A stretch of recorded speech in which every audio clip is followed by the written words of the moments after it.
तो आदाब, नमस्कार, गुड इवनिंग, सत श्री अकाल। एक बार फिर आप तमाम लोगों का स्वागत है क्राइम तक की कहानी के इस एपिसोड में। उम्मीद है पूरी फैमिली अच्छी होगी। आज वीक का पहला दिन सोमवार। उम्मीद ये भी है कि आप लोगों का संडे अच्छे से गुजरा होगा। आज मेरे सामने कुछ पेपर है। जनरली कहानी सुनाते वक्त बहुत ज़्यादा पेपर का इस्तेमाल करता नहीं हूँ, लेकिन कई बार कुछ ऐसे सब्जेक्ट आते हैं जो अपनी उससे थोड़ा बाहर निकल जाता है। बचपन से ही मैथ, फाइनेंस, सेंसेक्स, इन सारी चीज़ों से बड़ा दूर भागता था, समझ ही भी नहीं आता था। लेकिन अब जिस पेशे में हूँ वहाँ ये सारी चीज़ों को पढ़ना, समझना, जानना भी ज़रूरी होता है। इस दुनिया में दो तरह के लोग हैं। एक, जिनके पास पैसे नहीं, वो बड़ा परेशान रहते हैं बेचारे, मजबूरी में, गरीबी में। एक, जिनके पास पैसे हैं तो बेशुमार पैसे हैं और वो परेशान रहते हैं कि इन पैसों को कहाँ खपाएं, कहाँ छुपाएं और कैसे धोखा दें कानून को, देश को, इनकम टैक्स डिपार्टमेंट को। तो जिनके पास पैसे नहीं है फिर भी वो चलो परेशान तो रहते हैं, लेकिन सुकून की नींद सोते हैं, क्योंकि उन्हें मालूम है कि उनके पास उनका सरमाया, उनकी क्या कुछ है, क्या है, कौन क्या चुरा लेगा। जिनके पास बेशुमार पैसे होते हैं, बेइंतहा दौलत, और जो पैसे के साथ हेर फेर करते हैं, टैक्स की चोरी करते हैं, ऐसे लोगों को रात को भी नींद नहीं आती। शायद बहुत सारे ऐसे लोगों से मैंने बात भी की थी, कहते हैं हाँ यार, मतलब कई लोगों को अच्छी नींद आती तो कहते तुम बहुत खुशकिस्मत हो कि बेफिक्र होते हो और यूँ बिस्तर पे आते हो और सो जाते हो। और परेशान लोग जागे रहते हैं कि क्या हो जाए, पता नहीं कब छापा पड़ जाए, कब भेद खुल जाए। ये सारी चीज़ें इसलिए आपको बता रहा हूँ कि आज दोपहर को दिल्ली के जामनगर में ऑफिस है एक ईडी का, इन्फोर्समेंट डायरेक्टरेट, या ये कहें प्रवर्तन निदेशालय। ईडी का काम होता है हमारे देश में ये जो पैसे का लेन देन है, फेरा, फेमा, मनी लॉन्ड्रिंग, मतलब एक तरह से फाइनेंशियल करप्शन, इसकी ये जांच करती है। और एक चीज़ और आपको बताऊं कि अब से पहले हमारे देश में जो बाकी एजेंसियां थी जांच की, जैसे सीबीआई हो या अलग अलग स्टेट की पुलिस हो, उनकी एसआईटी हो, एसटीएफ हो, ये सब ज़्यादा पावरफुल हुआ करती थी। खासतौर पर देश में सबसे ज़्यादा सीबीआई, कहते हैं हर सरकार सीबीआई को अपने तरीके से इस्तेमाल करती है और अपने विरोधियों को, अपने दुश्मनों को परेशान करने के लिए उनके पीछे सीबीआई लगा देती, सीबीआई की जांच होती। और इसीलिए ज़्यादातर पहले तो ये था कि सीबीआई कायदे से होम मिनिस्ट्री के अंडर में आती, लेकिन फिर एक चलन चला कि वो सीधे पीएमओ के अंडर में आने लगी। Prime minister direct, CBI director उसको रिपोर्ट करता है। सीबीआई के डायरेक्टर की जो अपॉइंटमेंट होती है वो भी आप देखिए कि उसमें कमेटी जो होते हैं, 3 लोग होते हैं, prime minister, leader of opposition और chief justice of Supreme Court. तो ये 3 लोग तय करते हैं कि अगला सीबीआई डायरेक्टर कौन होगा। लेकिन ये एक गुजरे ज़माने की बात हो गई। इधर एक नया ट्रेंड चला है।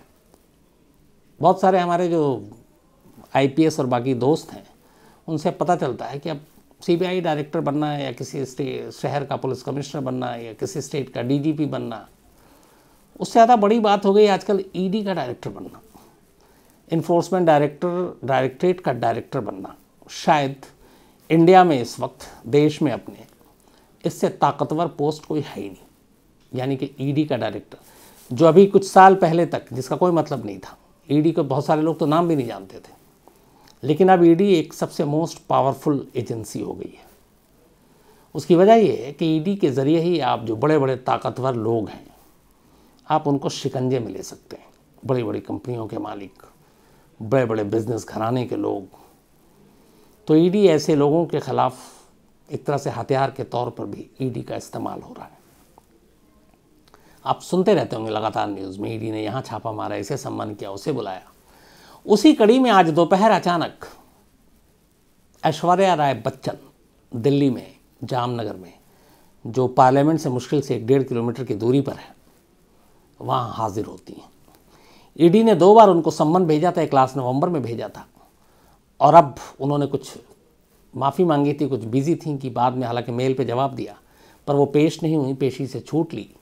लेकिन आखिरकार आज उन्हें पेश होना पड़ा पनामा पेपर्स लीक्स के मामले में।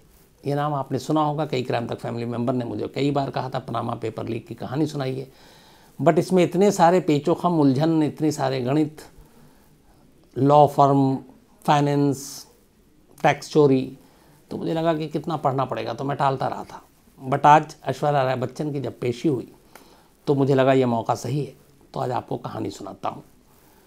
शायद अब तक की सबसे बड़ी जो एक खोजी पत्रकारिता जिसे कहें, ये उसका नतीजा है, पनामा पेपर लीक्स। दुनिया भर के बड़े बड़े ताकतवर लोग, बड़े बड़े बिजनेस घराने के लोग, स्पोर्ट्स की फील्ड के लोग, फिल्म स्टार,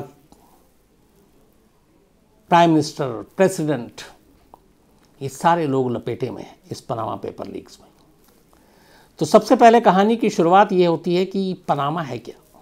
पनामा एक छोटा सा देश है जो नॉर्थ और शायद में मध्य अमेरिका के बीच में एक द्वीप है, वहाँ पर है। और कुल मिला के 41-42 लाख आबादी है इस देश की, पनामा की। और इसके कैपिटल को पनामा नगर कहते हैं। यहाँ पे जो करेंसी है वो करीब है तो वैसे उनका अपना, लेकिन डॉलर को ही ये यूज़ करते हैं।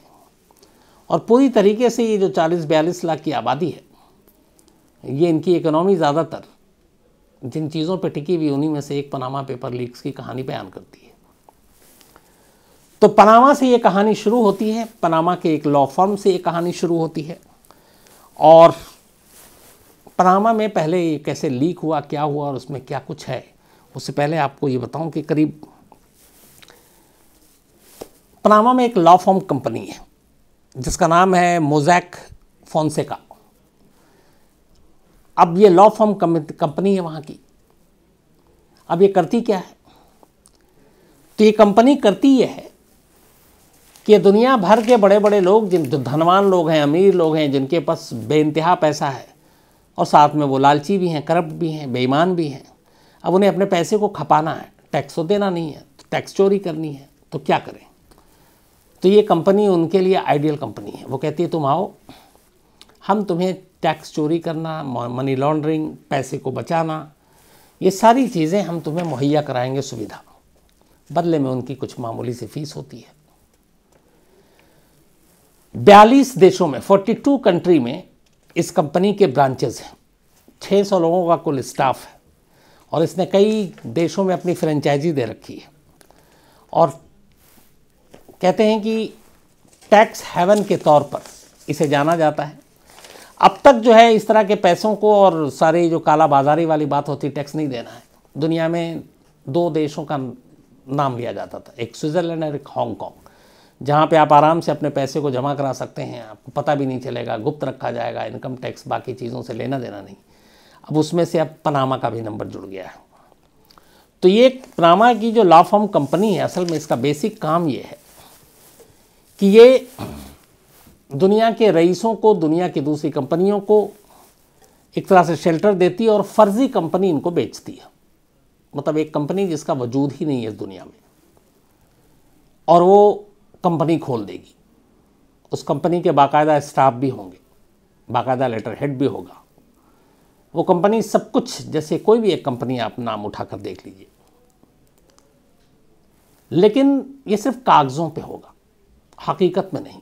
अब एक कंपनी, अगर सपोज मेरी एक कंपनी खुल जाए, मेरे अंडर में स्टाफ हो 100-200, और मैं किसी भी चीज़ का बिज़नेस कर रहा हूँ, मान लीजिए साबुन ही बना रहा हूँ, तो खर्चा भी होगा, स्टाफ की सैलरी भी होगी, ड्राइवर की भी सैलरी होगी, सफाई कर्मचारियों की भी होगी, ऑफिस स्टाफ की भी होगी, तो ये सब तो देना पड़ेगा। अब उसके बाद कंपनी है तो फिर प्रॉफिट है, लॉस है। लेकिन यहाँ ये है कि इस लॉ फर्म कंपनी ने दुनिया भर में ये कहा कि हम आपको कंपनी बेच रहे हैं और एक कंपनी आपके नाम पर खोल रहे हैं, और उसके सारे आपके कागजात और सारी चीज़ें कर ली। अब उसके लेन देन, प्रॉफिट, ये सब गुप्त है। और सबसे बड़ी बात ये है कि उस कंपनी का कोई वजूद ही नहीं है, कागज़ पे कंपनी खुली है। अब आप दिखा रहे हैं कि ये $50,000 का या $1,00,000 की कंपनी है और इसमें इतना खर्चा है, एम्प्लॉय की सैलरी है, तो आप तो अपने आप बच गए। जब इतना खर्चा दिखा रहे हैं तो टैक्स वैक्स है, लेकिन असल में तो कंपनी कोई है ही नहीं, वो तो कागज़ पे है। अब मेरे पास फालतू के पैसे हैं, मैंने एक कंपनी ख़रीद ली और मैंने दिखा दिया कि मेरा सालाना खर्चा है 10 लाख का है, स्टाफ, सैलरी, बाकी चीज़ें, लेकिन यहाँ तो कुछ दे ही नहीं रहा हूँ मैं, क्योंकि कंपनी हो तब तो दूँ, सैलरी किसको दूँ। लेकिन उस 10 लाख के खर्चे को दिखाकर मैं इनकम टैक्स और बाकी चीज़ों से तो बच गया। तो ये कंपनी ऐसी फर्जी कंपनियां बेचती थी और इस फर्जी कंपनियों के कहते हैं कि करीब 2,15,000 एक फिगर है करीब, लेकिन 2.25 लाख मान के चलिए, करीब 2.25 लाख कंपनियां इस पनामा की लॉ फर्म कंपनी ने फर्जी पैदा कर दी।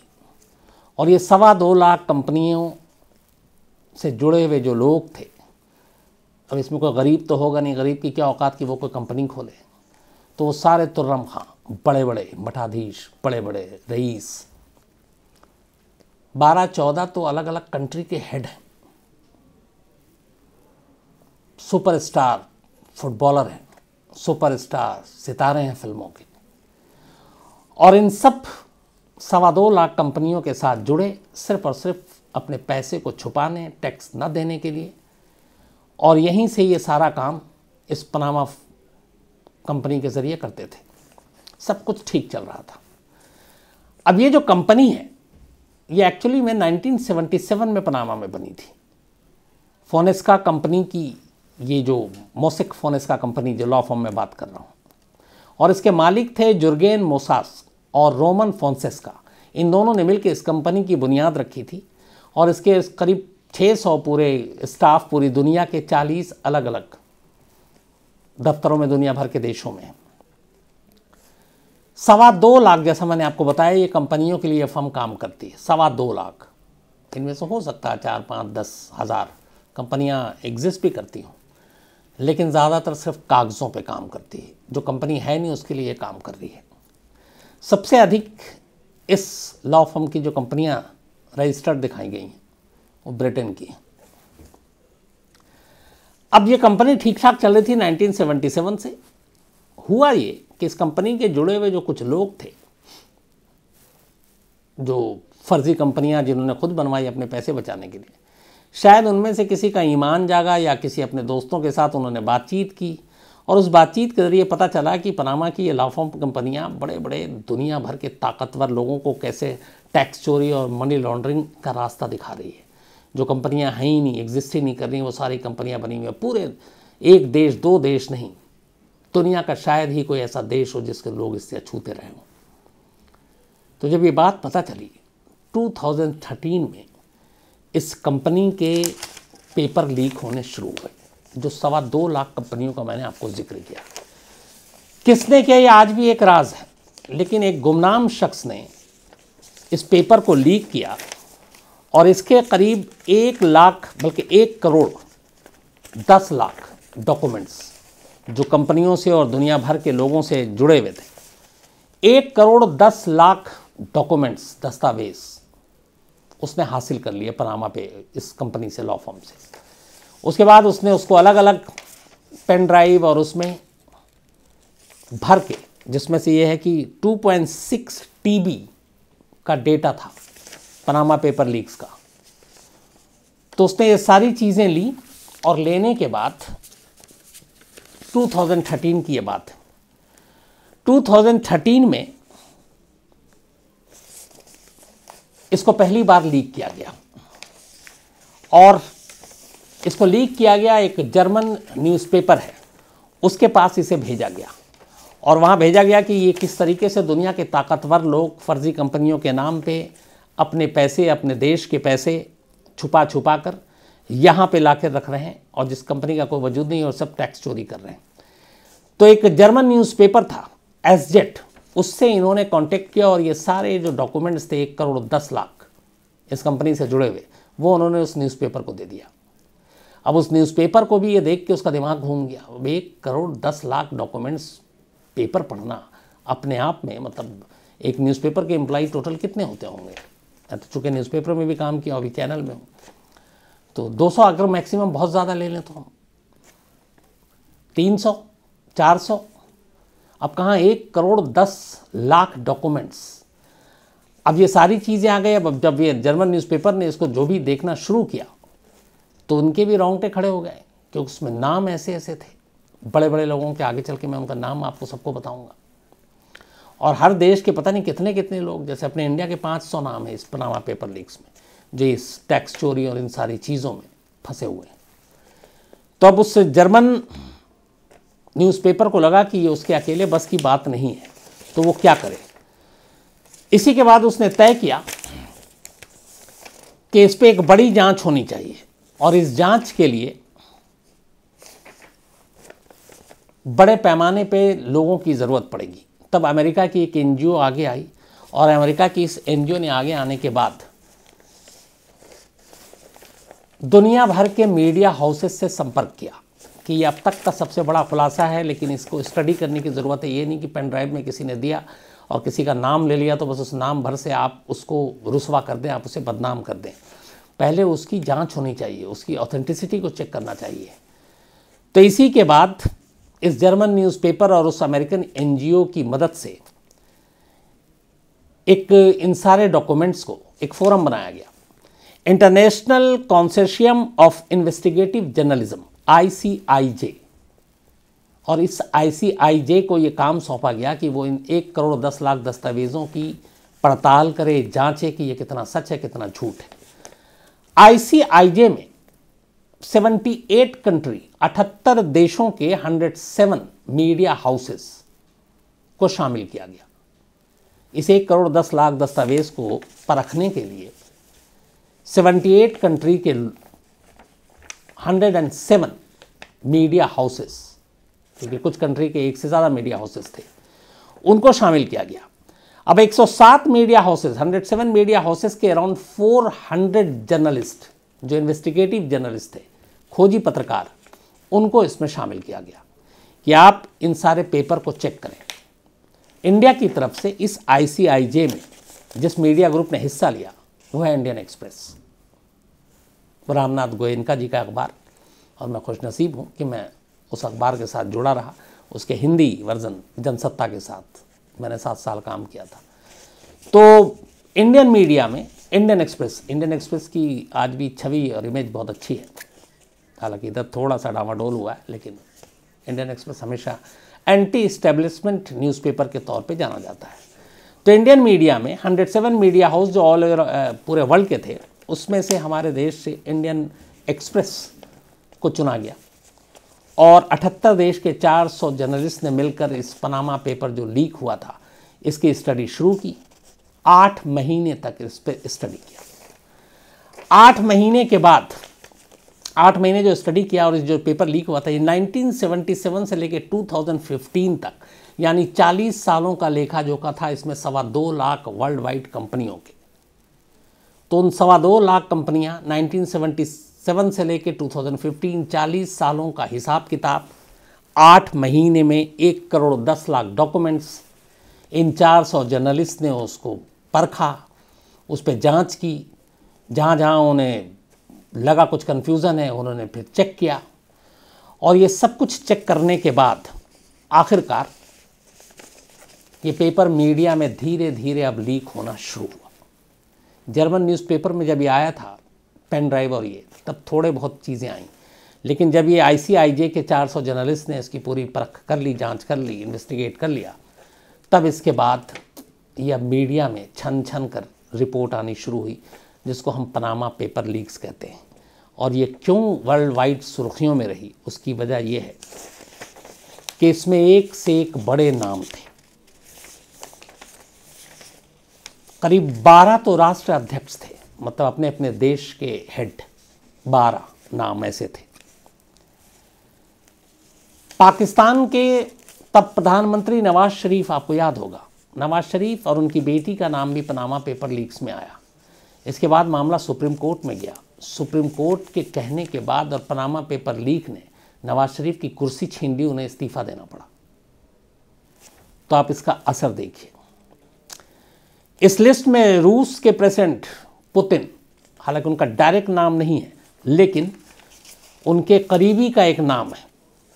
और जिस जगह पे उस करीबी ने जो रिजॉर्ट और बाकी चीज़ें हैं, पुतिन की एक बेटी की शादी उसी रिजॉर्ट में हुई थी, तो पुतिन का नाम भी पनामा लीक से जोड़ा कि वो भी अपने जानकारों के जरिए, कई लोग डायरेक्ट कुछ नहीं करते हैं, अपने दाएं बाएं के लोगों से करवाते हैं, तो पुतिन पे यही उंगली उठी कि उन्होंने अपने डायरेक्ट जानने वालों के ज़रिए टैक्स चोरी का काम किया है। रूस की जो दौलत थी लोगों की, उसको इनकम टैक्स और बाकी चीज़ों से बचने के लिए सफ़ेद को काला करने का काम किया है। रूस के अलावा अब देखिए ताकतवर देशों में चीन के राष्ट्रपति जिनपिंग, इनका नाम आया। मिस्र के एक्स प्रेसिडेंट हुस्नी मुबारक का नाम आया। पाकिस्तान के प्राइम मिनिस्टर का आपको बताया है नवाज शरीफ का नाम आया। सीरिया के प्रेसिडेंट बशर अल असद का नाम आया। पाकिस्तान के ex prime minister Benazir Bhutto का भी नाम आया। दुनिया भर के 12 राष्ट्र अध्यक्ष समेत 140 देशों के ताकतवर नेताओं के नाम इस लिस्ट में शामिल हैं। 140 powerful politician across the world, उनके नाम इस पेपर लीक में है कि इन्होंने कैसे वाइट एंड ब्लैक किया, कैसे इन्होंने टैक्स की चोरी की।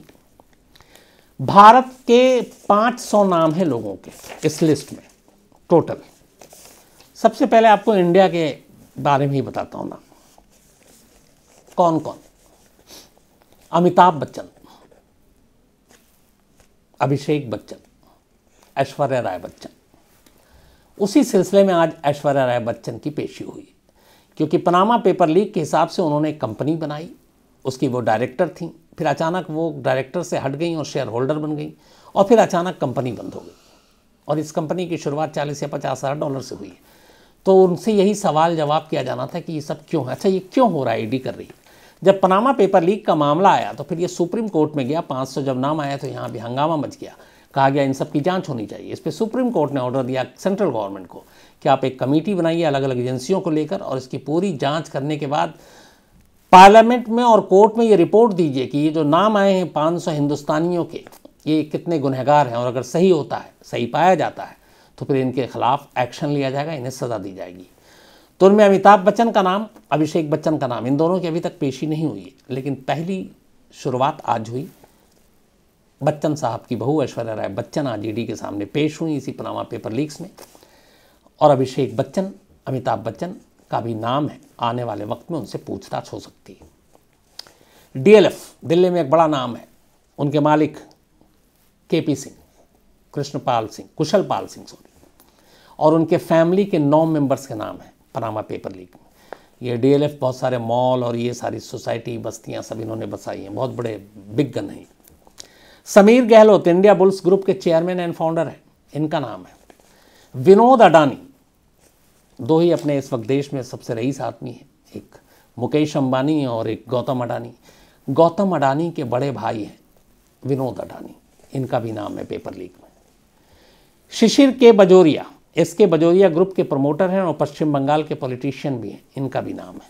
अनुराग केजरीवाल, ये लोक सत्ता पार्टी के दिल्ली इकाई के हेड हैं, इनका भी नाम है। ओंकार कंवर अपोलो ग्रुप के चेयरमैन हैं, इनका भी नाम है।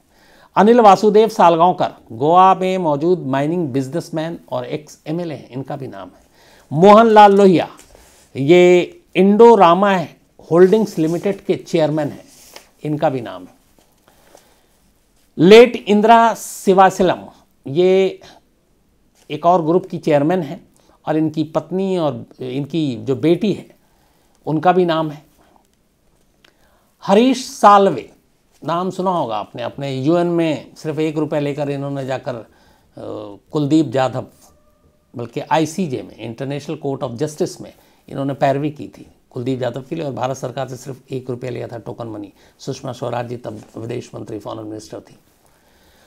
धुआंधार बेहतरीन वकील हैं हरीश साल्वे साहब, पूर्व सॉलिसिटर जनरल ऑफ इंडिया हैं ये। हरीश साल्वे साहब का भी नाम है इस पनामा पेपर लीक में, पैसे की हेर फेर के लिए। तबस्सुम और अब्दुल रशीद मीर फाउंडेशन एंड ये सीईओ हैं कॉटेज इंडस्ट्रीज एक्सपोजिशन के, इनका भी नाम है। Javeri Poonawala, head managing committee royal western India turf club, इनका भी नाम है, और इनके भाई का भी नाम है। राजेंद्र पटेल, ये दावनगिरी मेडिकल और इंजीनियरिंग कॉलेज है इनके, कर्नाटक के, और हेलीकॉप्टर मिनिस्टर शामन शिव शंकरपा के दामाद हैं। जहांगीर सोली सोराब जी, बॉम्बे हॉस्पिटल में इनका ये कंसल्टेंट फिजिशियन है, और पूर्व अटॉर्नी जनरल सोली सोराब जी के बेटे हैं ये, जहांगीर सोली सोराब जी, तो बाप बेटे दोनों का नाम है। इकबाल मिर्ची, डी कंपनी का पुराना शूटर, अंडरवर्ल्ड डॉन, हालांकि अब वो मर चुका है, नहीं है, इकबाल मिर्ची का भी नाम है। अब ये तो हो गए अपने देश के, 500 लोग हैं कुल, ये तो आपको कुछ नाम बताएं।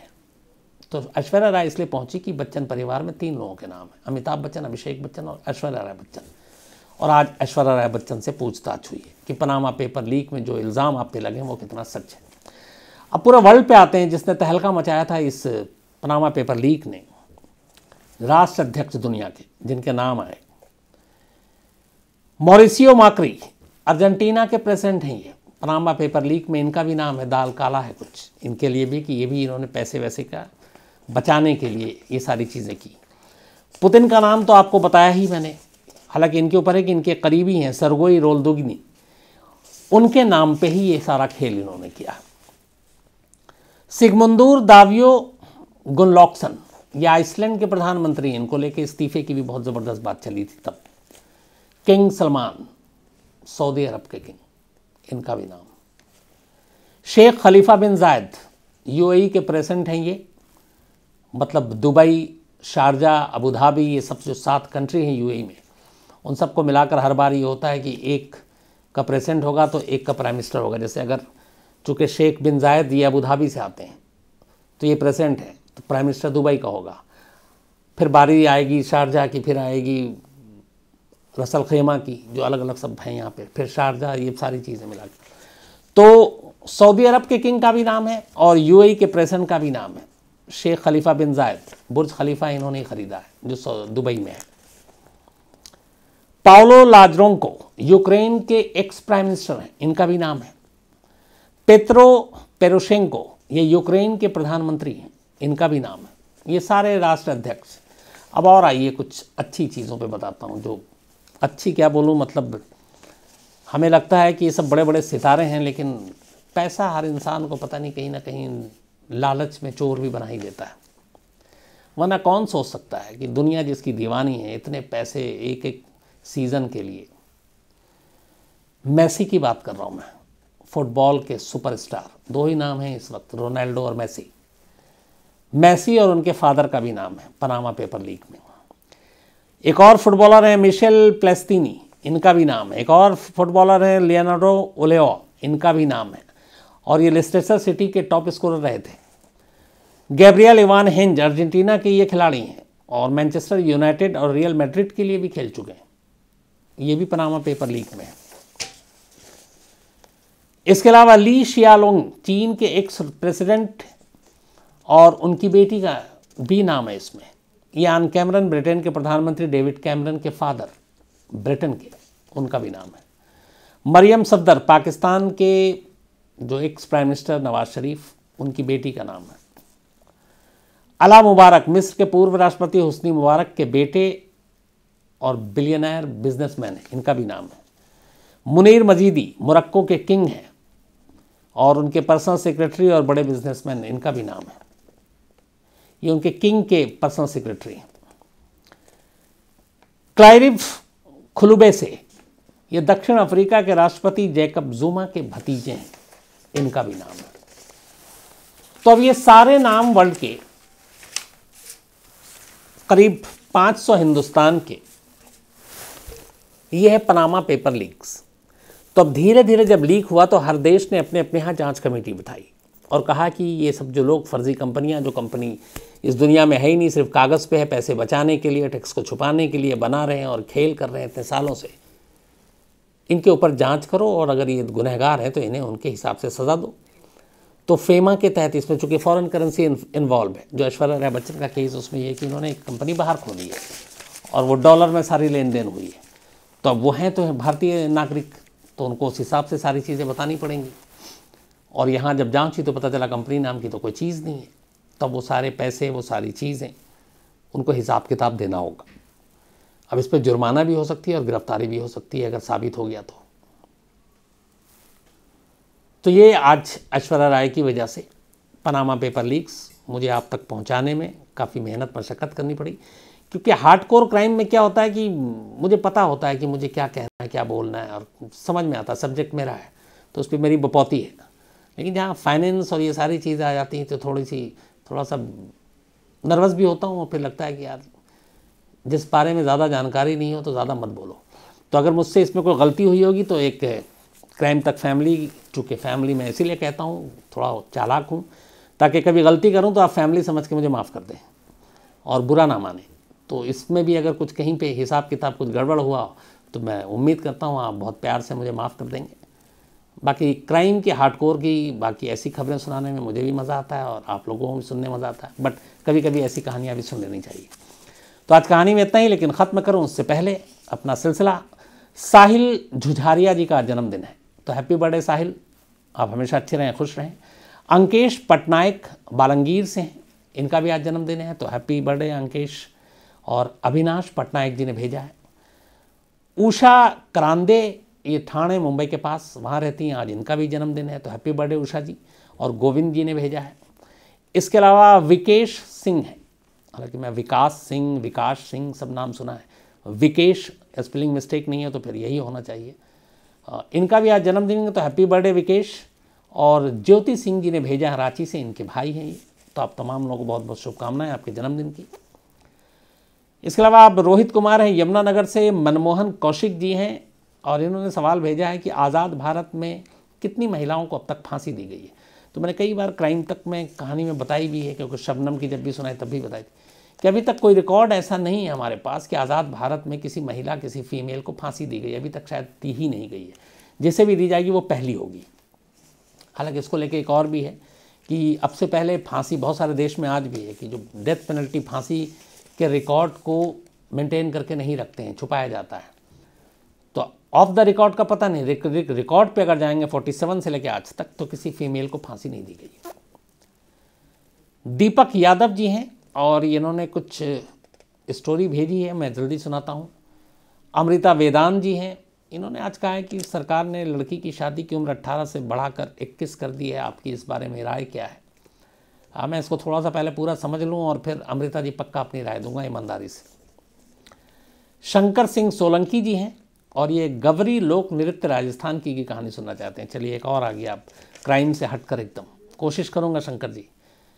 करण चंदायता जी हैं हिमाचल प्रदेश, और इन्होंने लिखा है कि एक इवेंट होनी है, यहाँ पुराना रिवाज आज भी चलता है और वो आपको चौंका देगा, तो आप मुझे कांटेक्ट कीजिए, तो वो कहानी आपको ज़रूर सुनाएंगे। मैं करण चंदायता जी, पक्का सुप्रतिम बनर्जी को मैंने आपका मेल फॉरवर्ड किया, मैंने कहा आपसे वो कांटेक्ट करेगा, आप ज़रूर बताइएगा।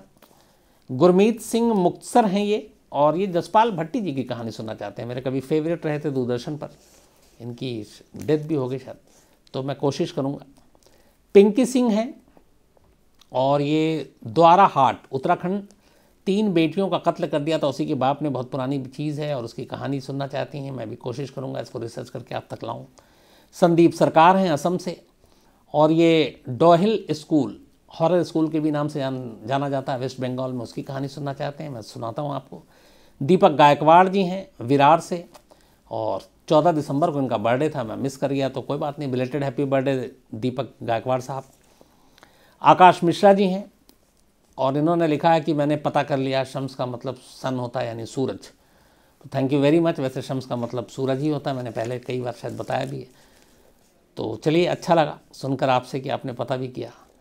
साजिद लोहार हैं और इनका कहना है कि इनका सवाल अच्छा है कि कई बार आपके पास, चूँकि आप जब बताते हैं तो लगता है लोग कहानी की फरमाइश करते हैं, ये सुनाओ वो सुनाओ ये सुना दो, तो क्या आपके साथ कभी ऐसा हुआ कि लोग आपसे कहते हैं कि ये कहानी सुनाएं और आपको उस कहानी के बारे में कुछ पता ही नहीं, आप जानते भी नहीं हैं, और अगर ऐसा होता है तो फिर कितना टाइम लगता है आपको रिसर्च करने में? तो साजिद साहब, मैं भी इंसान हूँ, ज़रूरी नहीं है कि हर कहानी मैं जानूँ।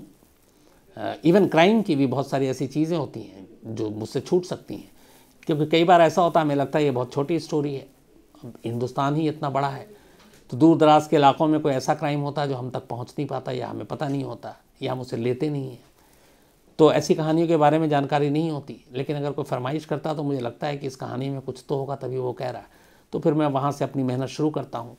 फिर मैं अपने, चूँकि हमारा एक एडवांटेज ये है कि हमारे पूरे देश में, बल्कि विदेश में भी कई जगह हमारे रिपोर्टर के पूरा जाल है, तो उससे जानकारी लेता हूँ। फिर अलग अलग दूसरे न्यूज़पेपर, लोकल रीजनल न्यूज़पेपर या जो जर्नलिस्ट हैं उनसे पता करता हूँ, फिर और पढ़ने की कोशिश करता हूँ, फिर कुछ केस फाइल से रिलेटेड हो, कुछ पुलिस वालों से बात करता हूँ।